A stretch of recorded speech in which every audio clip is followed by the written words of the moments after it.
Comemorou-se há pouco tempo o Dia Mundial da Língua Portuguesa, uma oportunidade criada pela Unesco em 2019 para celebrar uma língua que tem mais de 270 milhões de falantes, que é a língua oficial em 9 países e o seu reconhecimento em 15 organizações internacionais. E por isso vamos hoje começar este Palavra Puxa Palavra por um pequeno extrato do livro do Desassossego de Bernardo Soares, como sabem, um dos muitos heterónimos de Fernando Pessoa. Não tenho sentimento nenhum político ou social. Tenho, porém, num sentido, um alto sentimento patriótico. A minha pátria é a língua portuguesa. Nada me pesaria que invadissem ou tomassem Portugal, desde que não me incomodassem pessoalmente. Mas odeio com ódio verdadeiro, com o único ódio que sinto, não quem escreve mal português, não quem não sabe sintaxe, não quem escreve em ortografia simplificada, mas a página mal escrita, como uma pessoa própria, a sintaxe errada, como gente em quem se bate, a ortografia sem Y, como um escarro direto que me enoja independentemente de quem o cuspisse. A minha pátria é a língua portuguesa. Reparem, é uma das frases mais citadas e, no entanto, há que a tentar compreender no seu contexto. Isto foi escrito nos inícios do século XX. A identificação língua e pátria, no sentido país, é muito frequente desde o século XVIII, o que não era necessariamente antes, como iremos ver. Quando falamos da língua, da sua pureza, estamos face aos valores que, sobretudo depois da Revolução Francesa, se começaram a fazer sentir na Europa. A ideia de que num país deve haver uma língua normalizada, uma língua padrão, igual em todo o país. De facto, é uma visão um pouco utópica da língua, porque, na realidade, há enormes variações da língua, tanto no tempo como no espaço. Olha, comecemos pelo lado do espaço, das variantes geográficas. Nós compreendemos perfeitamente que o francês do Quebec esteja para o francês da França, como o português do Brasil está para o português de Portugal. A língua é uma coisa viva e está permanentemente a transformar-se. Logo, é lógico que subsistam grandes diferenças na evolução da língua, dadas os escassos contactos devido ao enorme Atlântico que separava os territórios. Mas o mesmo Atlântico, repare bem, também separa de Angola, de Moçambique, de Cabo Verde e bem mais perto da Madeira ou dos Açores, não é verdade? Mais ainda, quando eu falo de português de Portugal, eu estou a referir-me ao português de que região? O Minho fala de forma diferente de Coimbra ou de Lisboa. Pouco tem a ver com o Alentejo ou com o Algarve ou com os falares das Beiras, da Madeira, dos Açores. E já agora, porque falámos do Alentejo, qual Alentejo, o alto ou o baixo? E posso falar-vos, porque enfim conheço um pouco melhor o Alto Alentejo, de que concelho? Porque difere muito. Tal como não há um falar açoriano, mas cada ilha cultiva o seu. E mesmo dentro da mesma ilha pode haver variações. Reparem, São Miguel, o falar de rabo de peixe é diferente da povoação, por exemplo. E se o português varia no espaço, olha, então, relativamente ao tempo, essa variação é muito maior. Nós teríamos, de certeza absoluta, se fosse possível, teríamos muita dificuldade em compreender os nossos portugueses de há 6 ou 7 séculos atrás, por exemplo. Ora, quando se chega aos séculos XVIII, XIX, vai desenvolver-se um certo espírito de nacionalismo e sente-se a necessidade de centralizar o poder, de uniformizar os impostos, de uniformizar as medidas com o método padrão, o quilo padrão, padronizar a língua, o ensino, etc. E é a partir daqui, por exemplo, que se tentam extinguir as outras línguas num país. Olha, estou, por exemplo, a pensar em Espanha, em que o castelhano se passa a chamar espanhol, tentando eliminar as outras línguas e culturas, o catalão, o basco, o valenciano, o aranês ou o galego.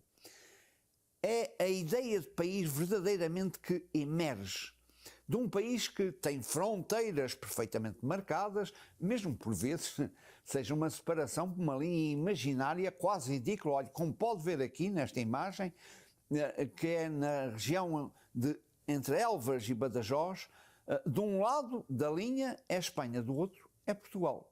Ou então, agora aqui nesta linha desenhada na esplanada de um café, que separa de um lado a Bélgica e do outro lado é Holanda. Ora, todos estes conceitos se têm alterado ao longo dos tempos.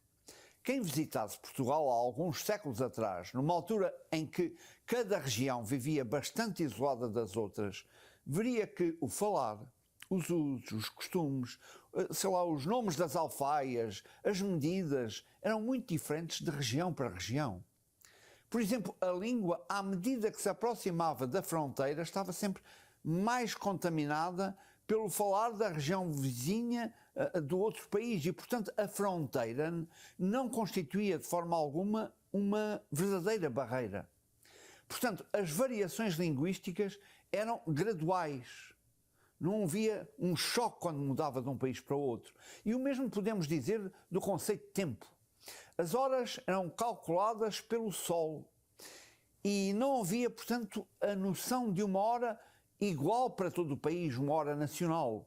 As pessoas viajavam lentamente e, portanto, nunca havia uma grande diferença horária sensível, não existia o jet lag.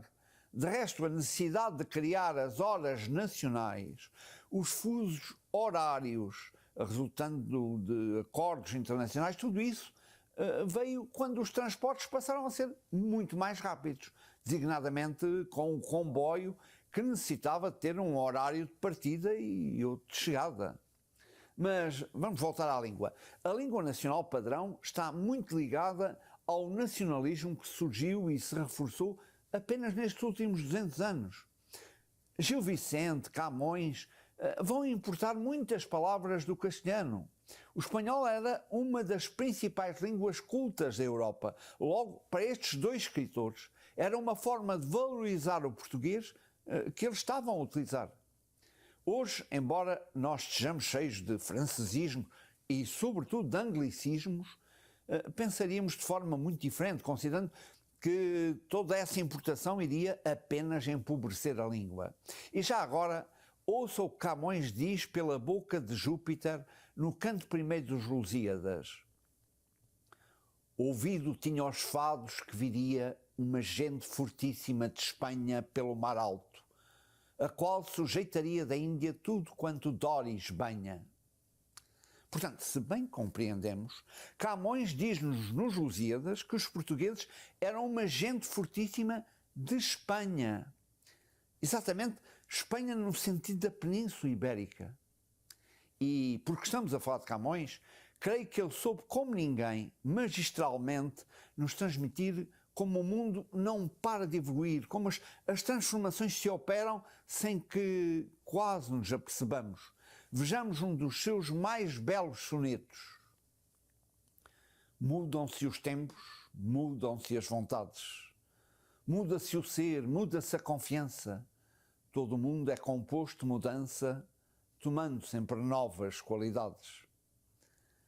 Não é por acaso que este soneto foi escolhido para figurar no Parque de Portugal, aqui em Montreal, comemorando os 500 anos do nascimento do poeta.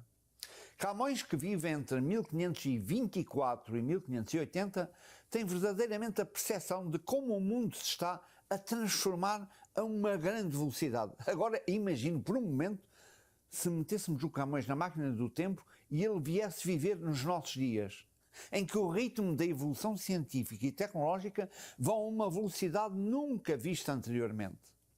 E com as transformações económicas, científicas, políticas e culturais, muitos conceitos se vão igualmente transformando. Hoje, por exemplo, estivemos a falar da evolução da língua, da evolução do conceito de cultura nacional. Mas numa próxima crónica, nós iremos ver outros conceitos que se transformaram profundamente com o tempo, designadamente os conceitos de país e de nação. E como tudo na vida, são transformações que têm não só o seu lado bom, mas também são causa de muito sofrimento humano.